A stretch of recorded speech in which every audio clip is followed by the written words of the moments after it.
When I look back, I don't think I was the world's best at asking for help. And I now volunteer on the oncology ward at the Children's Hospital, and I'll often go and see families. And often the first thing I'm talking to newly diagnosed families about is seeking help. Drawing down resources from nurses, from charities, getting family members or neighbours or friends to be a gatekeeper to help manage some of the emotional conversations. I think in any end-of-life journey, if you can find ways of supporting yourself and supporting the family, and that sometimes does mean letting the walls down and showing your vulnerability and asking for help.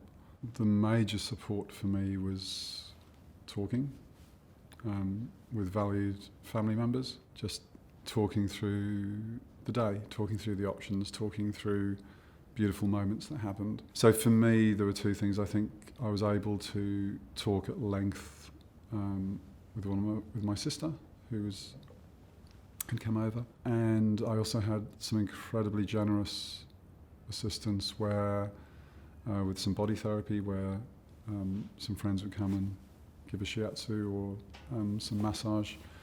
So self-care is critically important. Big Bo is a very handsome man, and he had a presence about him, and he's had beautiful girlfriends over the years, all of which are still our friends.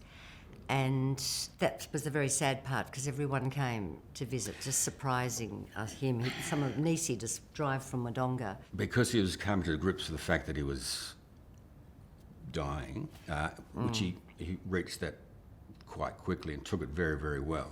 Witnessing the process of who do I want to talk to, if this person rings, I'm not ready to talk to them yet. But if so-and-so rings from Canada, let me know. So, we knew all these people, so that was good that we could vet that sort of thing and still keep him not having to worry about explaining it over and over again, because some friends would be in his face, hi mate. Yeah, or other people that have tears in their eyes. You okay? Yes. I'm okay. Yeah. There was genuine love, person, but very private. Very private. He didn't sort of go through the whole story again. And the neighbour's dog, Georgie, kept coming in all the time. Beautiful dog. Beautiful dog. She knew.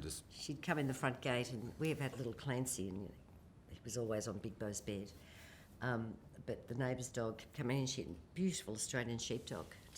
Just lie up on his tummy. I've got photos of just Georgie lying there. I never felt I needed to ask for support. I had it without even asking.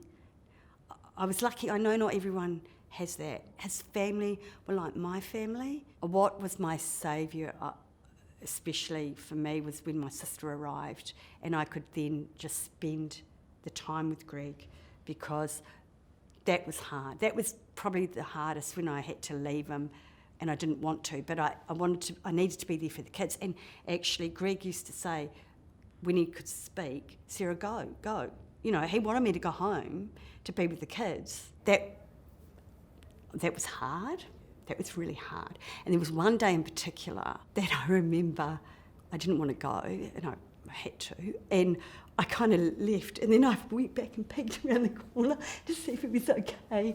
I was doing silly things like that, but then luckily my sister flew in from America, and I had one night at home with her with the kids, and then the next day I spent the rest of the week with Greg. So one of the unexpected things that happened was the night staff came in at 5 a.m, because I was sleeping on the sofa bed next to him, and said, would you like to jump in for a cuddle? And I went, can I? And they said, sure, we'll just adjust him, and they moved him, because the beds aren't big. Glad I'm little. But I love that. That was great. It was just special. And they asked me that every day, every night for that week that I was staying there. We have a Carer Support Foundation. We encourage them to join the Carer Support so that, they can have emotional, spiritual support from. The most powerful tool is communication, conversation. We see family share the rules and communicate with us because it is a journey. We understand the carer need a lot of support, and then we have to advocate for more. If we can do more, I think it will be better. It can be exhausting as a carer explaining to everybody what's going on, not least because you're emotionally pretty run down yourself anyway. And I think it can be quite challenging for friends and neighbours to know what to do. Whereas in fact, even the smallest thing can make a difference. A frozen meal or a fresh meal left on the doorstep is a meal that doesn't have to be thought about or created. Even something as mundane as, I don't know, a lawn being mowed or some watering being done or some shopping being done. If you're busy just taking one step at a time in an end-of-life journey, they're little contributions that are incredibly useful if someone else makes them. So I do remember I was not very good at asking for help until one neighbour, it was actually a school parent, said, "Oh, so-and-so wants to know if..." And it was almost too exhausting to go and talk to a new person I didn't know, and I said, "Would you be able to do that?" And it felt like a very big thing to ask my neighbour, to say, "Could you be almost the gatekeeper? Could you take requests if the community's wanting to reach out and help?" And it was a godsend. It was brilliant. It was amazing. So she was able to do that. She took that weight off my shoulders, and then suddenly food started appearing, and that made things easier for me juggling the kids. And looking back, it was a very small thing, but it made such a difference.